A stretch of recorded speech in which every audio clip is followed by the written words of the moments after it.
മനസാക്ഷിയെ നടുക്കിയും പിടിച്ചുലച്ചും ആവർത്തിക്കുന്ന ഉരുൾ ദുരന്തങ്ങളുടെ നാടായി കേരളം മാറുമ്പോഴും രക്ഷാമാർഗവും പ്രതിവിധിയുമെല്ലാം കടലാസിലും റിപ്പോർട്ടിലും ഉന്നതതല യോഗങ്ങളിലും കെട്ടടങ്ങുന്നു.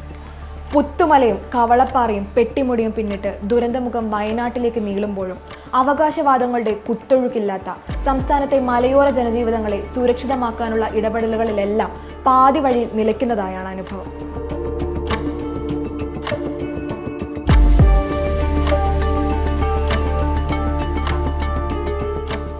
പശ്ചിമഘട്ട മലനിരയിൽ ആവർത്തിച്ചുണ്ടാകുന്ന ഉരുൾപൊട്ടലിന്റെ തീവ്രത കാലം കഴിയും തോറും വർദ്ധിക്കുകയാണ്.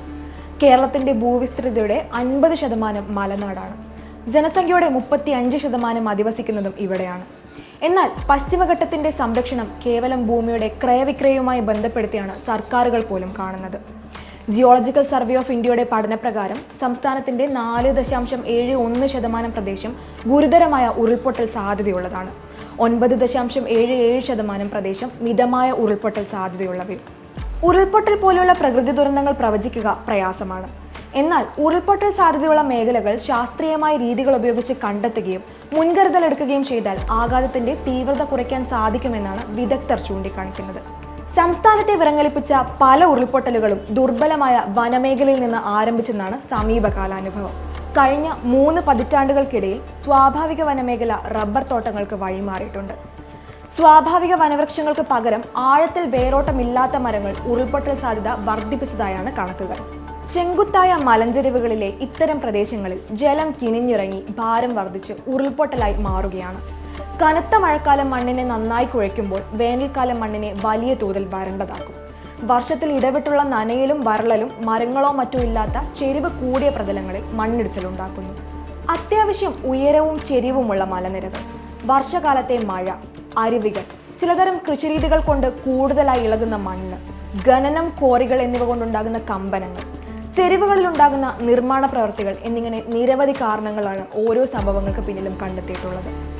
കേരളത്തിലെ ഉരുൾപൊട്ടലിന്റെ പ്രധാന കാരണം പ്രദേശത്ത് നിശ്ചിത കാലയളവിൽ ലഭിക്കുന്ന അതിമഴയും ഇവ ഒഴുകിപ്പോകാനുള്ള സൗകര്യമില്ലാത്തതുമാണ്. തെക്ക് പടിഞ്ഞാറൻ കാലവർഷത്തോടനുബന്ധിച്ചാണ് കേരളത്തിൽ വ്യാപകമായി ഉരുൾപൊട്ടൽ കണ്ടുവരുന്നത്. ദുരന്ത ദിവസം പെയ്യുന്ന മഴയുടെ അളവ് മാത്രമല്ല, തൊട്ടു പിന്നിലുള്ള 2-3 ദിവസം പെയ്ത മഴയുടെ അളവ് കൂടിയാണ് ദുരന്തം സൃഷ്ടിക്കുന്നത്. 2-3 ദിവസം 180 മില്ലിലിറ്ററിലധികം മഴ ലഭിച്ചാൽ മിക്ക മലഞ്ചെരിവുകളും ദുർബലമാകും. ഇതാണ് ദുരന്തമായി മാറുന്നത്. 2018 മഴക്കാലത്ത് സാധാരണ ലഭിക്കുന്ന മഴയേക്കാൾ 42% അധികമാണ് മലയോര മേഖലകളിൽ മഴ ലഭിച്ചത്. ഇതാണ് ഇടുക്കി, പത്തനംതിട്ട, തൃശൂർ, വയനാട്, കോഴിക്കോട്, പാലക്കാട്, മലപ്പുറം എന്നീ ജില്ലകളിൽ ഉരുൾപൊട്ടലിനും മലയിടിച്ചിലിനും കാരണമായത്.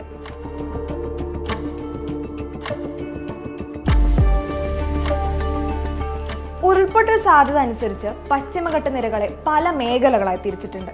ഇതനുസരിച്ച് ഇടുക്കിയാണ് തീവ്ര ഉരുൾപൊട്ടൽ സ്വഭാവമുള്ള പ്രദേശം. പാലക്കാട്, പത്തനംതിട്ട, കണ്ണൂർ, വയനാട് എന്നീ ജില്ലകളും ഈ പട്ടികയിലുണ്ട്. സ്റ്റേറ്റ് ഓഫ് എൻവയോൺമെന്റ് റിപ്പോർട്ട് പ്രകാരം കൂടുതൽ ഉരുൾപൊട്ടൽ ഭീഷണി നിലനിൽക്കുന്നത് ഇടുക്കി, വയനാട്, കോഴിക്കോട്, കണ്ണൂർ ജില്ലകളിലാണ്. ഇതിൽ ദേവികുളം, വൈത്തിരി, നിലമ്പൂർ, മണ്ണാർക്കാട്, റാന്നി താലൂക്കുകളിലാണ് സാധ്യതയേറെ.